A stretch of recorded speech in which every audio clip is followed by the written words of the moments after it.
Yosh, bonne année à tous et bienvenue sur MangaCorp. On commence cette année avec une petite présentation de Webtoon que vous aimez tant, et j'avoue, moi aussi ça m'avait manqué.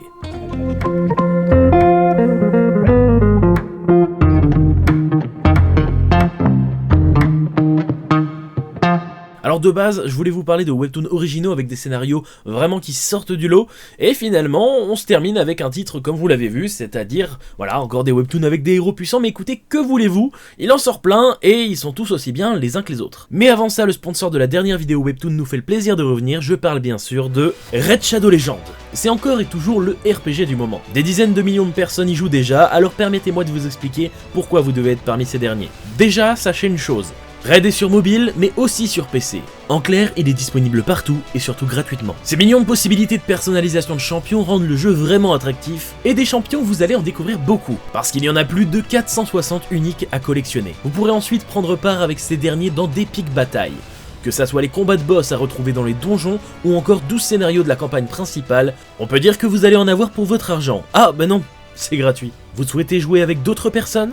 Eh bien vous pouvez rejoindre l'un des 200 000 clans existants, bien sûr vous pouvez aussi créer le vôtre pour jouer avec vos amis. Et avec plus de 25 millions de joueurs, je pense que vous trouverez des gens avec qui mesurer la puissance de vos champions en arène. Personnellement j'aime beaucoup l'esthétique du jeu, on est sur une 3D impeccable, et l'ambiance rend le tout vraiment agréable. En parlant des graphismes, les choses que je trouve les plus belles ce sont les attaques. D'ailleurs je suis toujours fan d'Attel, je ne me lasse absolument pas de sa chute d'épée. Pour débloquer d'autres guerriers, il suffit d'invoquer d'autres champions via l'ouverture des éclats. Et on va pas se mentir, il n'y a pas plus jouissif que d'obtenir un champion rare. Une fois récupéré, vous pourrez améliorer ces derniers en allant faire vos courses au magasin. En plus de ça, le jeu est régulièrement mis à jour et on peut dire que la dernière mage ajoute du lourd. Comme par exemple la Tour de Malheur, comportant 120 étages dont plusieurs salles secrètes. Des challenges vous attendent, mais surtout 12 boss terrifiants. Commencez à jouer à Raid dès maintenant et obtenez un champion spécial pour vous aider à commencer dans la tour, Rampart. De plus, si vous téléchargez le jeu grâce au lien dans la description, vous pourrez obtenir un champion néant gratuit, un boost d'XP, 50 gemmes, des énergies pleines et même un éclat antique pour les nouveaux joueurs. Attention, ces récompenses ne sont disponibles que pour 30 jours.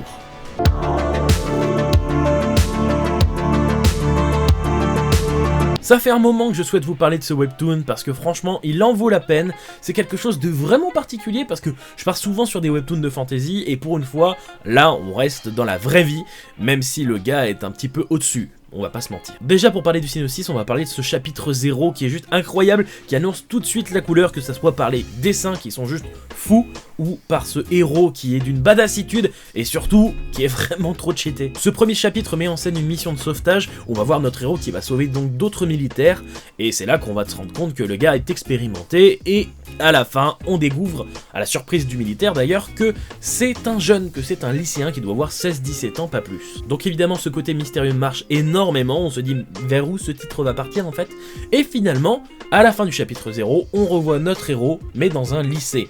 Donc tout de suite, je ne vous fais pas un dessin, vous avez compris, c'est donc un homme surentraîné, un jeune homme surentraîné qui va aller dans un lycée, donc tout de suite, le contraste, on aime beaucoup ça. Et donc maintenant, la question qui se pose, c'est que notre héros, qui sait en fait, pourquoi il est dans un lycée, pourquoi il est surentraîné?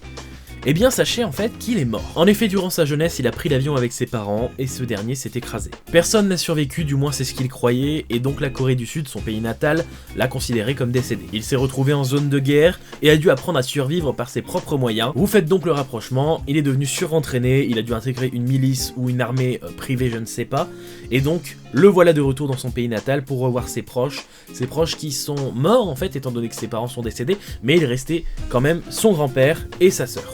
Sa nouvelle mission, c'est donc récupérer une vie normale et prendre soin de sa famille. Et évidemment, vous vous doutez que ça ne va pas se passer comme il l'avait prévu. On suit donc ce lycéen surentraîné qui va devoir faire face au harcèlement des lycéens, bien sûr, à aussi des gangs, voire plus.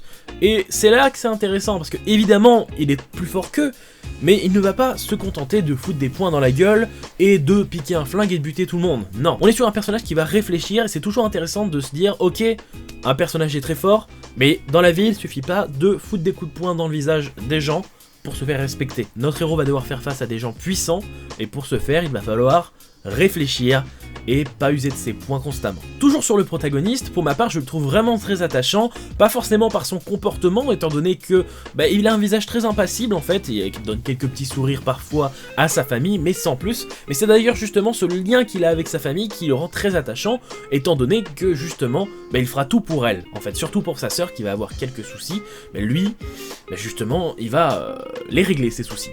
d'une très bonne manière d'ailleurs. Pour ce qui est des personnages secondaires, après le 10e chapitre je crois, on va avoir deux frères et sœurs qui vont arriver et que je trouve très intéressant.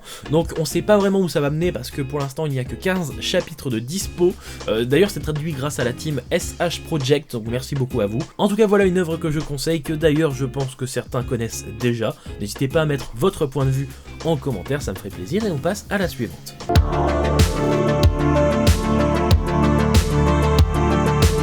Dans ce titre, on se retrouve dans un monde où une tour est apparue, et par curiosité, ou peut-être pour la gloire, enfin finalement c'est un comportement humain, je vais pas vous faire un dessin, certaines personnes ont tenté d'explorer cette dernière. Par la suite, ils ont même commencé à y vivre. Pour ce qui est du fonctionnement, je ne vais pas vous faire un dessin, c'est quelque chose qui a fait ses preuves, quelque chose d'assez connu. On y retrouve par exemple du Sword Art Online là-dedans, avec cette tour, où on a différents étages, avec différents monstres, différents biomes, différents paysages, et bien sûr, différents boss. Et c'est donc la défaite du boss de l'étage qui va permettre aux aventuriers de passer à l'étage suivant. Ce qu'il faut savoir aussi, c'est que cette fameuse tour, elle a une volonté propre et par moments elle choisit des aventuriers et leur octroie des compétences. Évidemment, dans ce genre de webtoon, on retrouve les grades et surtout un classement qui va permettre de savoir quel est l'aventurier le plus puissant. Et d'ailleurs, l'histoire commence alors que le numéro 1 actuel est l'empereur de la flamme. Le mec sort vraiment du lot étant donné qu'il est solo, il n'a pas de guilde et il va défoncer les boss tout seul, et ça c'est vraiment très rare. On peut même le considérer comme une célébrité, on l'adore, on le déteste, on est jaloux de lui. Et c'est le cas de notre héros par exemple. Après toutes ces années en tant qu'aventurier, il est toujours de rang F, et il enrage, il n'a pas de compétences, et ça risque de rester comme ça toute sa vie. Et bien sûr, le synopsis ne se termine pas là, étant donné que la tour va lui donner une compétence de rang SSS. Le mec est clairement aux anges, il a le pouvoir de copier les compétences d'autres personnes. Un pouvoir clairement cheaté. Bon, après, il y a un léger souci, une petite contrepartie. Alors en effet, il copie une compétence, mais de la personne qui le tue. Du coup, pour activer sa propre compétence là, eh bien, elle doit mourir. Non, effectivement, dit comme ça, c'est pas si ouf. Mais si cette compétence est vraiment inutile, la question c'est de savoir pourquoi la tour l'octroyait à notre héros. Et bien tout ça, vous le saurez en lisant le webtoon, parce que je vais pas en dire plus, mais sachez juste que c'est extrêmement intéressant. Les dessins sont magnifiques, rien à dire, les décors sont présents, c'est dynamique, c'est coloré. Bref, là-dessus, les combats aussi sont vraiment très bons. Franchement, sur les dessins, j'ai absolument rien à dire. Pour ce qui est du héros, il n'est pas parfait mais puissant. Il est assez chanceux aussi, on va pas se mentir quelquefois. Mais ce que j'aime beaucoup, c'est son évolution psychologique. Au fur et à mesure, vraiment, il va devenir beaucoup plus classe, beaucoup plus badass, que ça soit déjà sa puissance bien évidemment, mais aussi psychologiquement parlant. Il est aussi vraiment cohérent et personnellement, j'aime beaucoup son humanité. Il va y avoir quelques situations où il avait le choix entre tuer, ne pas tuer ou réfléchir. Et la plupart du temps, évidemment, il va réfléchir, et ça, je trouve ça vraiment cool. Pour finir, parlons un petit peu de l'univers. Évidemment, cette idée de tour, c'est toujours quelque chose d'intéressant. On a un mélange un peu de Sword Art Online avec les étages, mais aussi de Tower of God avec cette tour qui va réfléchir finalement. Et ça, c'est intéressant. Bref, pas mal de mécaniques intéressantes. J'aime beaucoup comment ça joue sur la temporalité aussi. C'est vraiment bien maîtrisé, je trouve. Mais je vais pas vous en dire plus parce que j'ai pas envie de spoiler. En tout cas, voilà, ce titre est une vraie pépite. Je vous le conseille totalement. N'hésitez pas à me dire ce que vous en pensez en commentaire. Pour le moment, on a 22 chapitres traduits par AlphaScan et Origine, merci beaucoup à vous.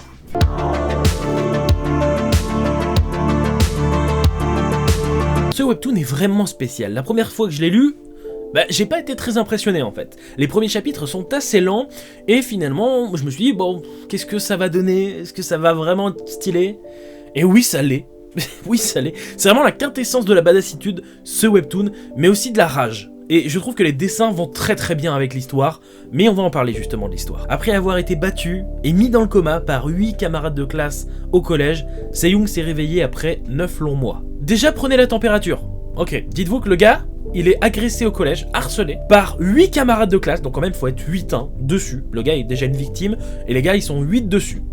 Et c'est pas, voilà, on le fait chier, on lui met la tête dans les chiottes, ce qui est déjà vraiment un comportement de connard. Mais là vraiment, c'est on le tabasse jusqu'à ce qu'il soit dans le coma. Voilà, prenez la température, je vous le dis. En se réveillant, il apprend que son père et sa mère se sont suicidés par automutilation dans une tentative d'obtenir justice pour ce qui lui est arrivé. Donc là, on est en train de nous dire que ses parents, ils ont été obligés de s'immoler en vidéo pour que la justice fasse son travail. Prenez la température, je vous le dis, c'est pas un jeu de mots. Juste, voyez le niveau de fils de pute des gens. D'ailleurs, s'ils n'ont pas eu de problème avec la justice, sachez que c'est surtout parce que leurs parents sont très haut placés. Voilà, pour vous dire, quand notre héros se réveille, il va apprendre qu'une des meufs qui l'a agressé, c'est la fille du président. Bon, en conséquence de cet événement, l'enquête a quand même été rouverte, et les assaillants qui ont tenté de le balayer sous le tapis, si je puis dire, ils ont reçu une peine appropriée pour leur crime. Enfin, appropriée... pour la justice ou du moins. Parce que Se-young, il était incapable d'apaiser sa colère, et évidemment il a qu'une seule chose en tête, se venger. Mais le problème c'est que Se-young c'était une victime. C'était une victime et même aujourd'hui il a aucun moyen de se venger. Donc finalement il va surtout se retrancher chez lui et ne plus sortir, plus jamais. Le soleil se levait, se couchait, les saisons changeaient, et pas une seule fois il est sorti de chez lui. Mais un jour, un bruit soudain et étrange l'a incité à ouvrir la porte. Devant cette dernière se trouvait une lame gigantesque. Donc imaginez-vous, vous êtes chez vous, et il y a une putain d'épée gigantesque qui tombe et qui s'écrase dans le toit. Bon, vous l'avez compris, ce webtoon nous parle d'une vengeance terrible, et il le fait bien. Je ne vous en dirai pas plus, mais notre héros va devenir de plus en plus fort. Et je vais juste vous montrer quelques images pour vous donner envie. Ça va spoiler un petit peu l'apparence de notre héros, donc si vous voulez pas, vous pouvez passer. Mais c'est tellement ça qui est intéressant en fait, ce sont ces dessins qui sont d'une violence extrême et qui vraiment nous font ressentir la haine qu'a le héros pour ces personnes, et je trouve que c'est vraiment très bien retranscrit. Notre héros, la discrétion, il n'en a absolument rien à foutre. Vous allez voir que absolument tout le pays, voire tout le monde va être contre lui, et lui il s'en fout. Si vous empêchez sa vengeance, vous êtes mort, c'est tout. Et c'est vraiment quelque chose, un titre original en fait. Finalement je disais que, voilà, les héros puissants, il n'y avait pas souvent des titres originaux, et là je le trouve vraiment original. Alors en soi, il est très bourrin dans sa façon de fonctionner, où c'est même pas je réfléchis, c'est le gars, il a sa grosse épée, et il a une puissance de fou, et il va juste se déplacer, et découper tout ce qu'il y a sur son chemin. Enfin voilà, c'est vraiment très bourrin, très badass, mais c'est tellement bien expliqué cette vengeance, qu'on a envie de le suivre, quoi qu'il fasse. Il a beau devenir un tueur sanguinaire, on reste attaché à cette personne. De par cette introduction qui est assez lente, je vous l'ai dit, mais qui vraiment donne la température de cette vengeance qui...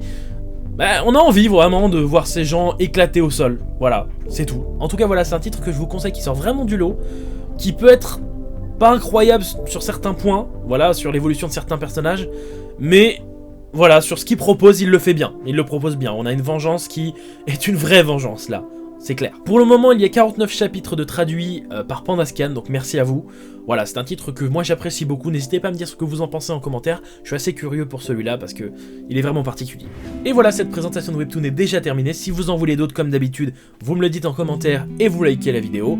Ça fait toujours plaisir. N'hésitez pas à me dire ce que vous pensez de ces Webtoons, aussi à me dire si vous les avez déjà lus, même si je pense que la plupart, vous êtes déjà à fond sur les sorties. Et à mon avis, c'est déjà lu depuis un bon moment. En tout cas, premier tournage de 2020, voilà qui fait plaisir. J'espère que cette année annonce du lourd. Et j'espère que vous allez passer une très bonne année, vous aussi. Je vous dis à bientôt sur Manga Corps.